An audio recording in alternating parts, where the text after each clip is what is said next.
يعني انت بتستاهلي كل خير فلا. الحركة الفنية بفن راقي ومحترم مثل حضرتك. شكرا، الله يخليكي.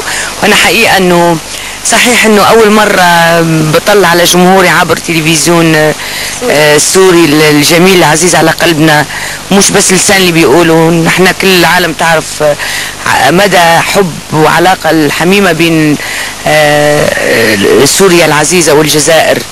فصدقيني كأني رحت من الجزائر العاصمة إلى مدينة البليدة وكأني في بلدي هنا عن جد. أهلا وسهلا فيكي.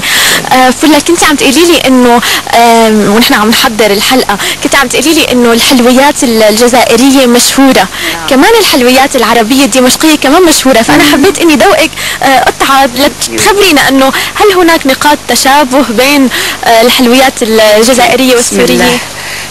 اكيد انه كون انه انا عشت كنت في المشرق بجنبكم هنا، فحلويات طرابلس، مدينة طرابلس في بيروت بلبنان، بلبنان قصدي، كتير من الشام، يعني بيقول اصلها من الشام.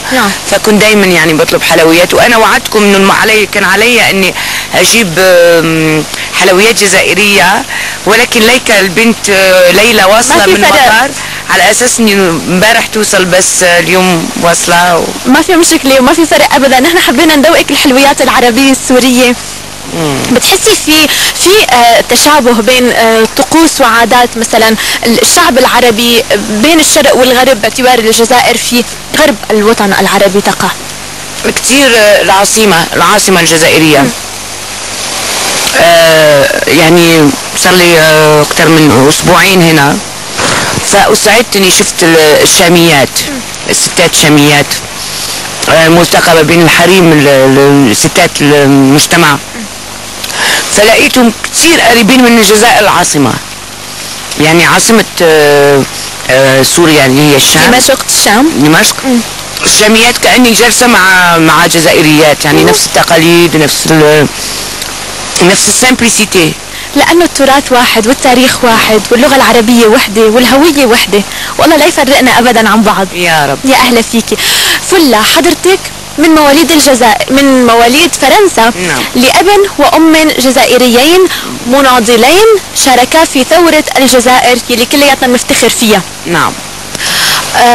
خبرينا شوي عن طفولتك، خاصة انه في عندك 5 اخوات بنات والخمسة بيعزفوا على آلات موسيقية. من انا بتخيل مثلا انه اذا حضرتك اسمك فلة، بتخيل اختك الثانية ياسمين، اختك الثالثة وردة، اختك الرابعة زنبقة، وبالتالي عائلتك كلها تفوح منها العطور. حبيبتي. والدي الله يرحمه كان من رواد الأغنية الصحراوية البدوية ومن الشعراء، ترك لنا تاريخ من شعر، وكتب حتى عن سوريا، كتب عن فمناضلين. وبفتكر انه ما في شعب 1.5 مليون شهيد، ما في حد يعني ما شارك في ثورة الجزائر.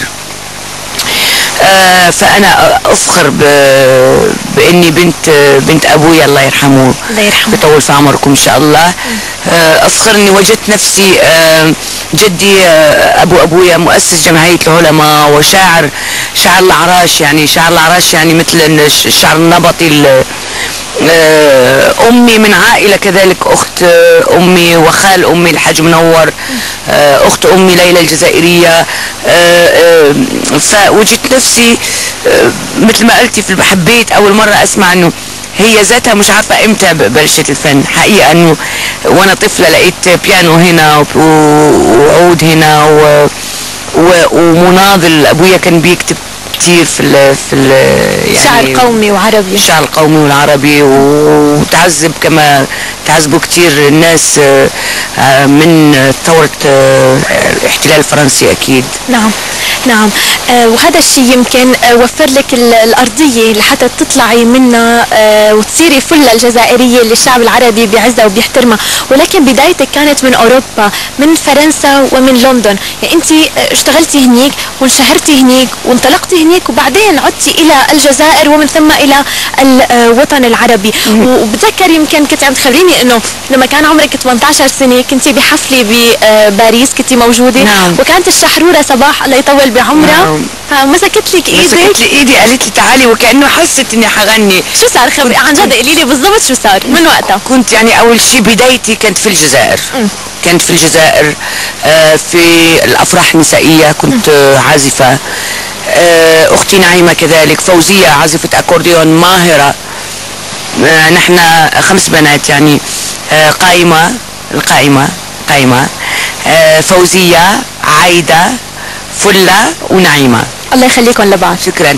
فبلشنا في الافراح النسائيه لانه كون انه ما زال عاداتنا وتقاليدنا الستات ما تختلطش في الافراح، فلذا انه كونا فرقه نسائيه. نعم.